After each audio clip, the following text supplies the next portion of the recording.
मित्रों, विगत 24 घंटे में या 24 से 36 घंटे में देश ने दो प्रकार के दृश्य देखे। एक, विगत 100 वर्षों से देश के लिए निरंतर समर्पित, राष्ट्रीय एकता, सांस्कृतिक उत्थान के लिए अपना प्रतिपल समर्पित करने वाले विश्व के सबसे बड़े संगठन, सांस्कृतिक संगठन राष्ट्रीय स्वयंसेवक संघ के शताब्दी पूर्ण होना और उस शताब्दी के अवसर पर प्रधानमंत्री श्री नरेंद्र मोदी जी के द्वारा एक ऐसा सिक्का जारी होना जिसमें संभवतः स्वतंत्र भारत के इतिहास में पहली बार किसी भारत की मुद्रा पर मां भारती का चित्र।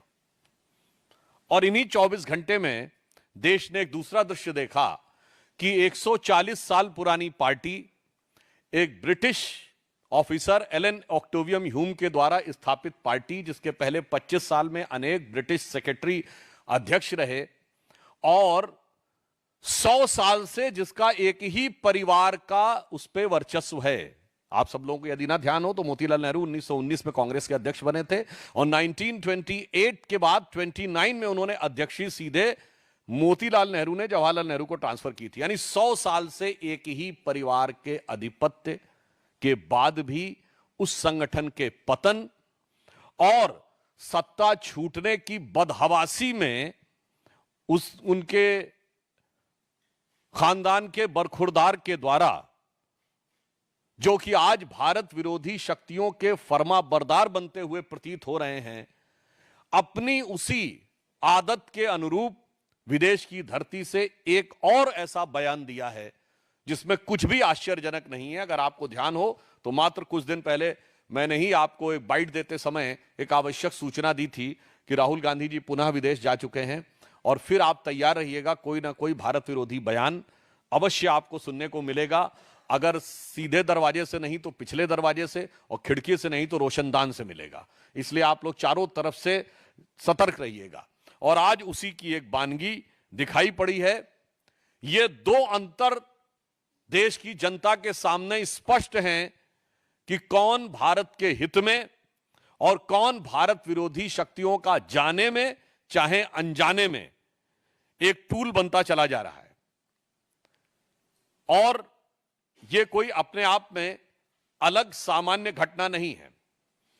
इससे पूर्व राहुल गांधी जी इतनी बार विदेश में जाकर भारत विरोधी बयान दे चुके हैं कि मैं उन सबको गिनाऊंगा तो आप सबका समय बिना वजह व्यर्थ होगा।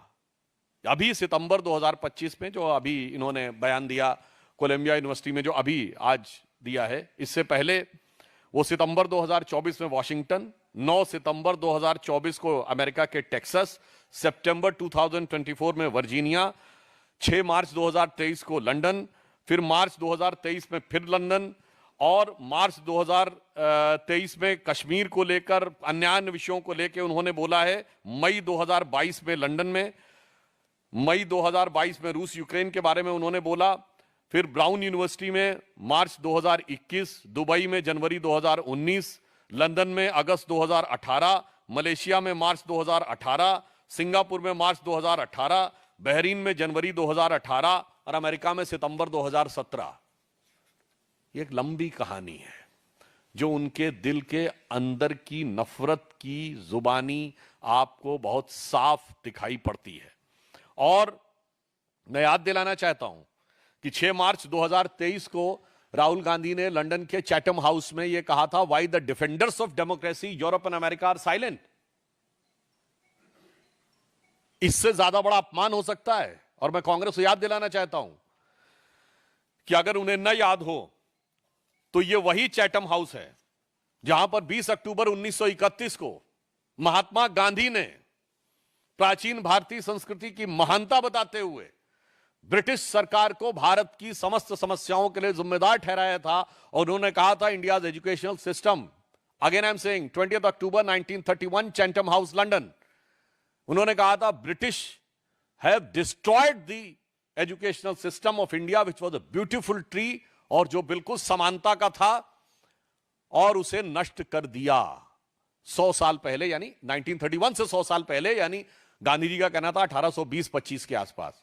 अब भैया एक गांधी जी सही थे कि राहुल गांधी सही है, यह मैं उनसे पूछना चाहता हूं। चैंटम हाउस में दिया गया महात्मा गांधी का बयान सही था या आज की डेट में वहां से लेके कोलंबिया और स्टैनफोर्ड में दिया जा रहा राहुल गांधी का बयान सही है? यह बात मैं सीधे सीधे कांग्रेस पार्टी से पूछना चाहता हूं। और जिसने 100 साल से लोकतंत्र के लबादा ओढ़कर राजतंत्र को जीवित रखा है, वो लोकतंत्र पे भाषण दे, मुझे लगता है इससे ज्यादा हास्यास्पद और विडंबनापूर्ण उदाहरण नहीं हो सकता। और वो भी इस देश में लोकतंत्र के सबसे बड़े प्रतीक प्रधानमंत्री श्री नरेंद्र मोदी जी, जो भारत के लोकतांत्रिक परिपक्वता और जो विस्तार के सबसे बड़े प्रतीक हैं कि रेलवे प्लेटफॉर्म पे चाय बेचने वाला व्यक्ति लगातार तीसरी बार भारत का प्रधानमंत्री जनता के द्वारा चुनकर बना, उसको वो सरमन दे जो कि अंग्रेजों से दोस्ती करके अंग्रेजों के द्वारा स्थापित होकर और किसी की कृपा से प्रधानमंत्री का पद पाकर पिछले 100 सालों से अपना राजतंत्र येन केन प्रकारेण संरक्षित किए हैं। मैं पुनः स्पष्ट कर दूं, कांग्रेस अध्यक्ष कोई भी रहा हो, सत्ता गांधी परिवार के हाथ में रही है, इसलिए कांग्रेस के लोग ये कह के बचाव नहीं कर सकते अमुक अध्यक्ष था। अभी आपको ध्यान हो खड़गे जी क्या बोले थे अपने ही प्रांत के मुख्यमंत्री के बारे में कि साहब हाईकमान तय करेगा, राष्ट्रीय अध्यक्ष और नेता प्रतिपक्ष खुद हैं। जब आप विपक्ष में हैं तो राष्ट्रीय अध्यक्ष नेता प्रतिपक्ष से बड़ा हाईकमान कौन होता है, यह दर्शाता है। मगर इससे भी ज्यादा महत्वपूर्ण बात, अगला सवाल यह उठता है कि राहुल गांधी जी विदेश जाते हैं तो उन्हें यह क्यों नहीं दिखाई पड़ता है कि कैम्ब्रिज यूनिवर्सिटी ने दिसंबर 2024 में बाकायदा रिसर्च की है कि भारत का मोदी जी के अंडर में डिजिटल ट्रांसफॉर्मेशन कैसा हुआ, इस पे केस स्टडी की है। ये राहुल गांधी को क्यों नहीं दिखाई पड़ता है? स्टैनफोर्ड ने अपनी एक एआई इंडेक्स रिपोर्ट तैयार की है जिसमें उसने कहा है कि India has ranked first in the global AI skill penetration and is in the top 4 countries of AI vibrancy. ये किसने कहा? स्टैनफोर्ड। जिस स्टैनफोर्ड में जाकर राहुल गांधी भारत के बारे में अपशब्द, अपमानजनक और निरर्थक व्यर्थ की बातें करते हैं। स्टैनफोर्ड यूनिवर्सिटी ने एक एल्वेजियर टॉप 2% साइंटिस्ट की लिस्ट 2025 में जारी की है जिसमें उन्होंने कहा है कि the list feature 6,239 Indian researchers in the top 2% of the global scientist, highlighting India's rapid growth in the growing footprints and significant contribution in the international scientific research. अब आइए साहब, 27 मार्च 2025 को चैटम हाउस ने अपनी रिपोर्ट में कहा है कि India seeks greater recognition on the world stage and changes the international order. World Bank report जुलाई 2025 ने एक गिनी इंडेक्स की है जो इनइक्वालिटी को तय करती है कि किस देश में कितनी इनइक्वालिटी है, यानी अमीर गरीब के बीच की खाई कितनी ज्यादा है। उसमें वर्ल्ड की मेजर इकोनॉमीज में उन्होंने कहा India's Guinea index stand for 25.5, so India stand much lower than China। America में उन सबके डिटेल्स पर नहीं जाना चाहता। बड़ी इकोनॉमीज में सबसे कम इनइक्वालिटी अगर है तो भारत में है। और ये किसने अपनी रिपोर्ट जारी की है? ये वर्ल्ड बैंक ने जुलाई 2025 में रिपोर्ट जारी की है और ये कहा है कि एक्सट्रीम पॉवर्टी अब भारत में केवल 2.3% रह गई है। राहुल गांधी को यह नहीं दिखाई पड़ता। ऑक्सफोर्ड जाते हैं तो उन्हें दिखाई नहीं पड़ता कि ऑक्सफोर्ड बिजनेस स्कूल ने दिसंबर 2024 में यह कहा था कि proactive governance and timely implementation is a game changer India's digital governance landscape. Global times ने जनवरी 2024 में यह कहा कि भारत ने कुछ सालों में अपनी इकोनॉमी को जिस तेजी से स्ट्रक्चर्ड रिफॉर्म करके किया है उससे भारत बहुत शक्तिशाली बना है। अब मैं पूछना चाहता हूं कि यह फॉरेन में जाकर बोलने वाले राहुल गांधी जी को फॉरेन की ये चीजें नजर क्यों नहीं आती? अब उससे बड़ा सवाल कि राहुल गांधी जी में ऐसी कौन सी प्रतिभा है जिसकी वजह से वहां पे उनको विदेश की यूनिवर्सिटीज बुलाती हैं, जबकि कांग्रेस में एक से एक बुद्धिमान लोग हैं। चिदंबरम साहब, अभिषेक मनु सिंघवी, शशि थरूर, मनीष तिवारी और बहुत सारे लोग हैं जो अपने अपने विषयों के विशेषज्ञ हैं। इवन जयराम रमेश, इवन उनके अंकल सैम पित्रोदा जो परमानेंट विदेश में रहते हैं, जिनकी इमेज है कि इंटेलेक्चुअल वाली, उनमें से किसी को नहीं बुलाया जाता है और राहुल गांधी जी को ही बुलाया जाता है। इवन भारत में भी किसी यूनिवर्सिटी में उन्हें नहीं बुलाया जाता है। आपने शायद कन्वोकेशंस में भी राहुल गांधी जी को जाते नहीं देखा हुआ। कांग्रेस रूल्ड स्टेट्स में नहीं बुलाया जाता। 2004 से 14 के बीच में उनकी केंद्र में सरकार रही, तब नहीं बुलाया जाता।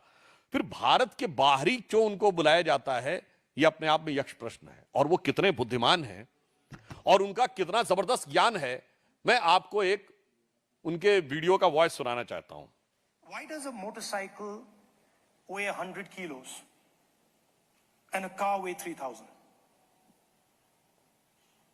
Car carries, to carry one passenger,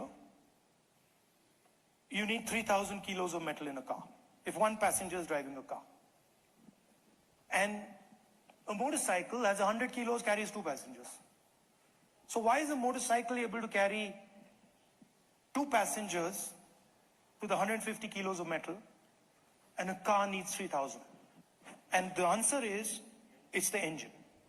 Because it's the engine that kills you on impact, right? And the motorcycle is light because the engine disappears from you when you have an accident, right? Every time the engines in motorcycles are heavier and heavier. If you see, the power in motorcycles nowadays are becoming heavier, are higher than older motorcycles. But in a motorcycle, when you have an impact, the engine is separated from you. So the engine doesn't hurt you. Whereas in a car, when you have an impact, the engine comes into the car. So the entire car is designed to stop the engine from killing you. The electric motor breaks that centralized energy system. The electric motor allows you to put a motor there, put a motor there, put a motor there, put a motor there. So the electric motor is a decentralization of power. मुझे लगता है कि इसको सुनने के बाद अगर किसी के भी ज्ञान चक्षु उन्मीलन में, उन्मीलन समझते हैं ना, उठने में,